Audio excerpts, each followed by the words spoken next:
Thank you, Matt. I think it's fair to say the next 10 minutes can't possibly be as excruciating as the last. For those non-Welsh speakers in this room, I'd like to apologise. You probably won't understand what I'm about to say. For the Welsh speakers in the room, I'd like to apologise.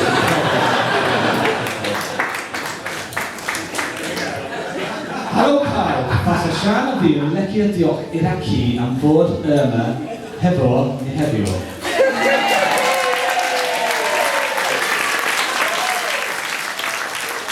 Mae'n bwysig i ni gael fy yn rhan o teulu. A rhywun yn rhyw deulu ond un sydd hefo aelod osef yn dod.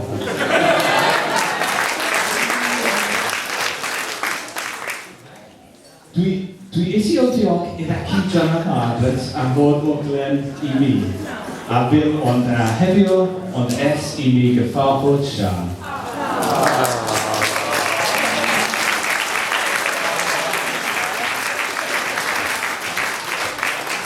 That was Welsh, so thank you.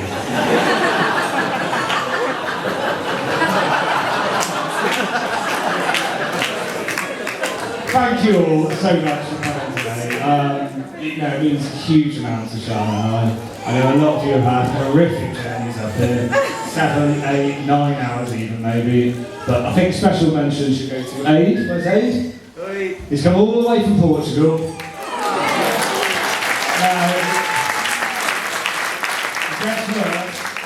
He turned up yesterday, he spent the whole of yesterday driving from Bangor back to here, picking people up for me.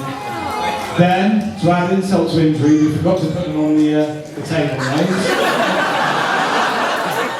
And then even worse, I got up at 3 AM this morning to get a cup of water, and I found him shivering under his coat because there was no duvet for him.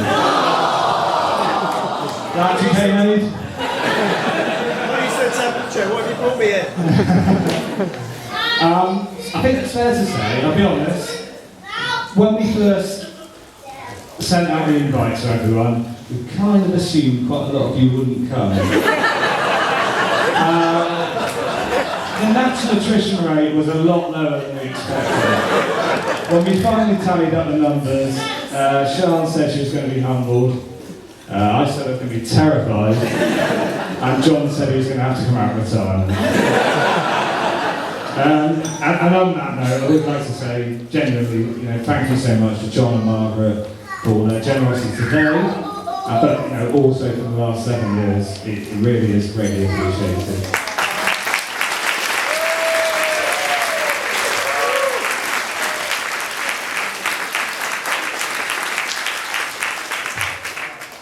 It's not easy for me to get up here and stand up in front of you today. I'm quite a nervous person. And I think it's fair to say I would have asked Sian to marry me maybe a few years ago, but for that fear. But with good reason, and it is hard for me to talk about this. I was making my stage debut back in 1981. I've been cast, badly miscast, as an ugly sister. I took to my mark, threw back my head to deliver my first line with power and authority, and my wig fell off. I stood there looking like Danny LaRue on a night out. Anyway, like a true professional, I carried on throughout the hysterical laughter.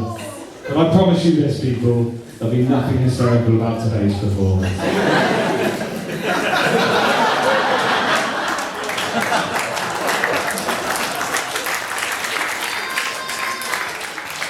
And so to my wife, doesn't she look stunning?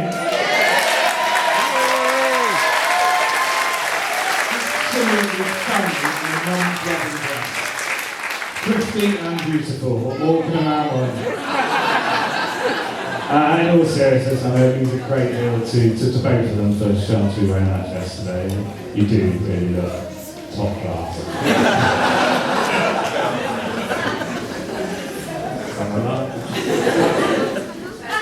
Yeah.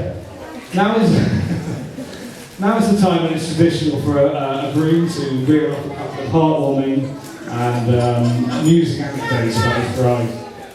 My wife even, sorry I forgot that. However, I am saving those for my autobiography. So, I'm just going to tell you about how Sean and I met and how we came to be here. So, cast your minds back, picture the scene even. September 2006, a dark and stormy night, Manhattan, nightclub, Bristol.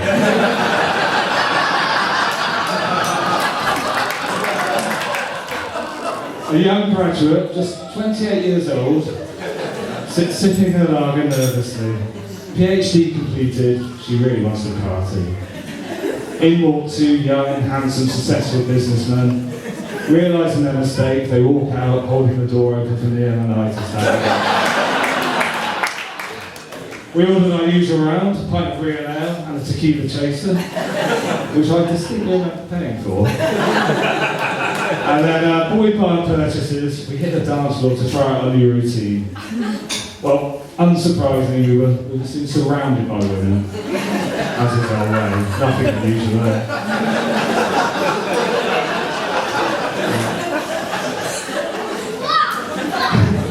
Anyway, as Neil went to perform his final lift on me,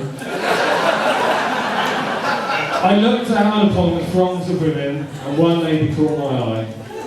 And that lady was Sian, who is now, incidentally, my wife.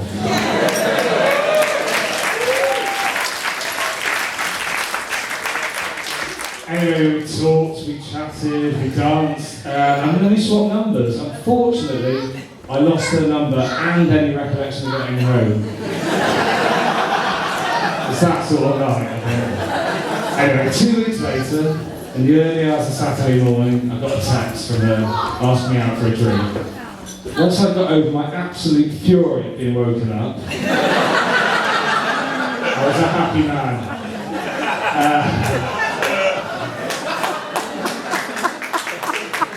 I replied the next day, during daylight hours,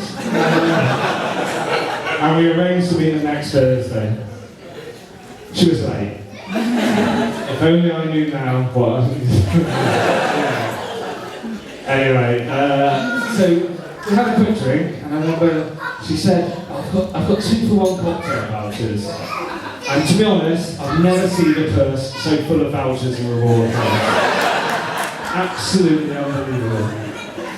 I knew then that Sian was a good for me.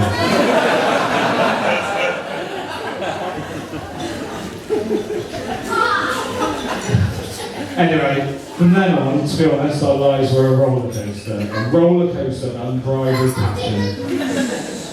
But then I knew one day we'd have to get off that roller coaster and get off onto the teacups. The teacups of marriage.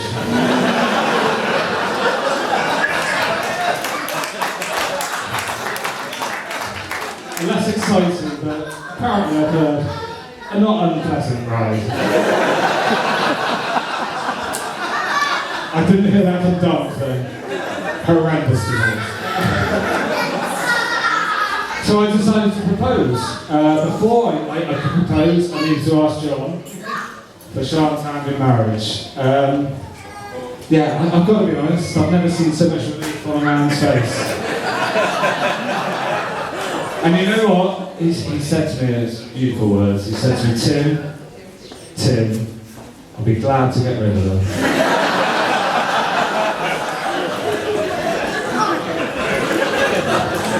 Okay, so to proposal, I decided to propose early in the morning. We were due to fly out to France later that day, but there was no way I was going to propose in front of a French waiter. Once bitten, you know.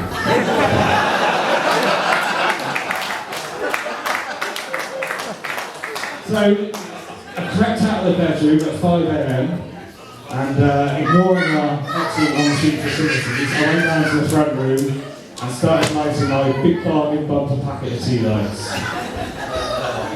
By 5:45 AM, the front room was like a furnace, and oxygen levels were really dipping. I needed to make my move quick. Now, Sian's not a morning person, I've got to be honest. She loves a good walk though in the morning. Just lies in bed in rain filth. In fact, the only time I've seen Sian actually jump out of bed Well, the only you at the time, I'm really sorry about that.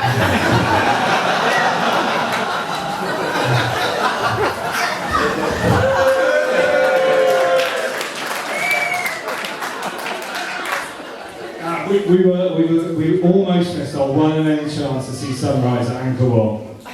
When she did wake up, she leapt out of bed like a randy gazelle.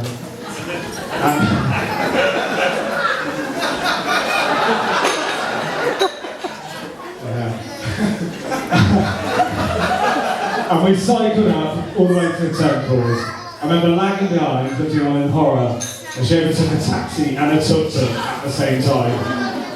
Terrible. Anyway, so I needed to create a sense of urgency. So I crept back upstairs and just went to the bedroom door and I said, "Sean, the back gate's been kicked in, your bike's been stolen." She was up like a shot. I'd just beat her downstairs to the carbon monoxide filled front room. And before I collapsed, I fell to my knees and I asked her to marry me. Thankfully, she said yes. I was overwhelmed, I mean, literally overwhelmed at that point.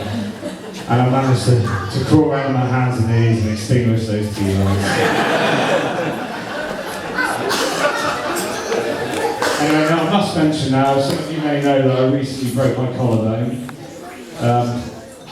During that time, Sian has just been wonderful. She's cooked for me, she's cleaned, she's tidied up. She even cut my toenails. And we've slept in separate beds ever since. Perfect preparation for marriage. But she's not perfect. Absolutely not. Many faults. Although she is working hard on her voucher fiction, and the regular meetings with Voucher Collectors Anonymous are helping, she got a cracking deal, 12 meetings for the price of 10.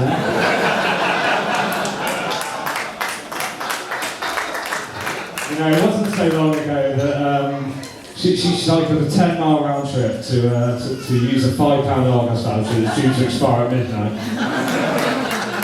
She turned up soaking wet at Neil and Emma's, clutching a basket of pegs, clothes pegs.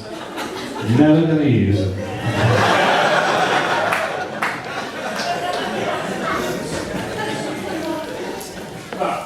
But that story does sort of personify everything I love about Sian. She's got a fantastic determination to see everything through, no matter how seemingly pointless and hard work it is.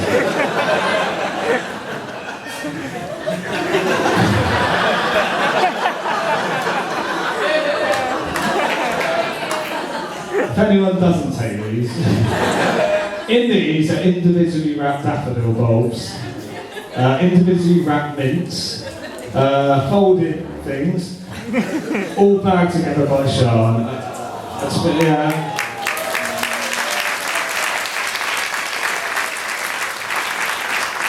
you see around here this bunting, all homemade by Sian.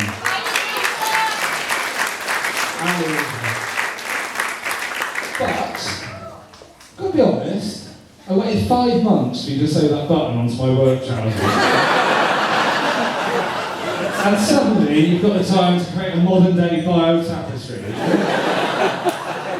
Anyway, despite your, quite frankly, second-rate admin skills,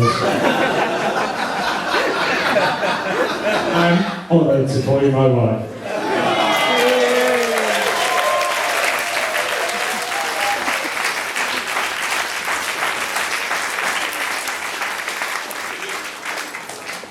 Speaking of admin, that brings me neatly on to the other woman in my life, the one and only Pam Porter. I was never a bad kid. I've been racking my brains for anecdotes and stories about my mum. The only one I can think of was, I remember once I came back from the pub, probably drunk, a little bit early, and I bolted the door, as I should. Mums always insist on that. I went up to bed and fell into probably a drunken stupor. And I found out the next day from the neighbours that she was seen bolting over fences, and running through gardens just to get to the back door to let me in. Yeah, exactly. Admin. Anyway, and she still made me a cup of tea the next day. In earlier days, we'd spend our summer evenings up the Downs playing cricket. She had a hell of a cover drive. Hell of a cover drive. Very reminiscent of David Gower's. As was her haircut in those days.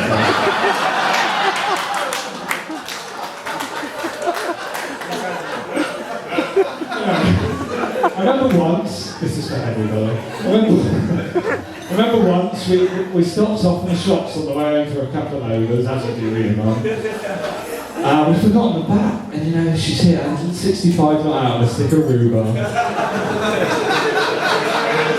That's for one person only there, too.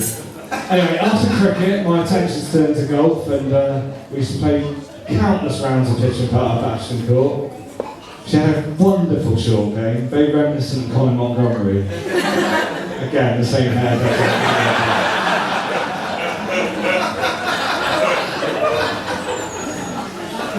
Anyway, after that, my snooker career really flourished, and she took more of a chauffeur role.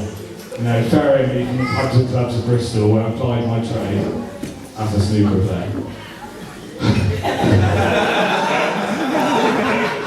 At the absolute peak of my powers, I defeated Nigel Hamilton, crushed Nigel Hamilton, and won the Greenway Sports Centre trophy.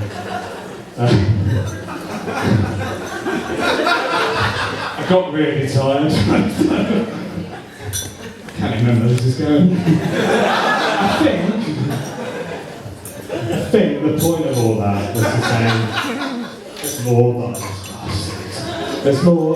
And I'd just like to say thank you, Mum, for all the lifts, for the advice, all the help and everything. Thank you.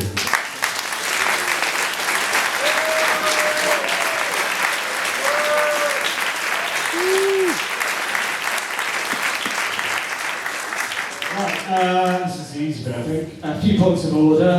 There'll be a toast after the meal, champagne toast. We're probably going to cut the cake when the coffee comes out. First dance, 7 to half 7. Some happy birthdays. Sarah Pascoe first. Happy birthday, Sarah. James, where's James? Happy birthday, James, today. And Lucy, where's Lucy? Happy birthday for tomorrow. I wanted to start around with happy birthday, but Sean said they can F off, it's my big day.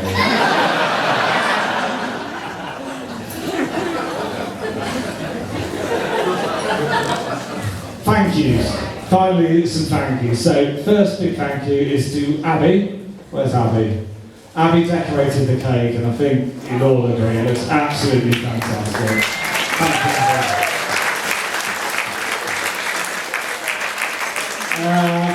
Jack, where's Jack? Jack over in the corner there? Who's bugged off, is it?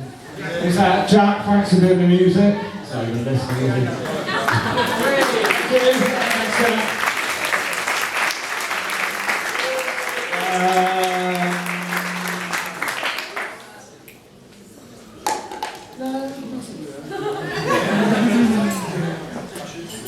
Sarah for doing the reading. Thank you. Sorry, even. Sorry, Sarah. I'm going the ushers, don't worry. The ushers, a terrifying group of individuals to look at that really are some of the nicest people I've ever met. Neil, Henry, and Gregs, who did an absolutely brilliant job with the performance. All the other photographers, fantastic, thank you. We really, really appreciate that because, it is, it's a hard job getting everyone organised and stuff, so it's much appreciated. The bridesmaids, young and old.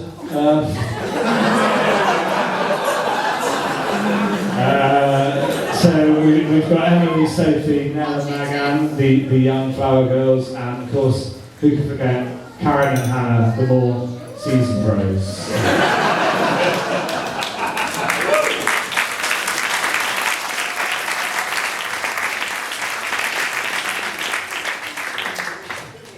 And I think finally, and I think I've covered everyone, the biggest thank you of all is to you all, because without you all, this wouldn't be the greatest day of my life, and thank you so much, and enjoy the rest of the day.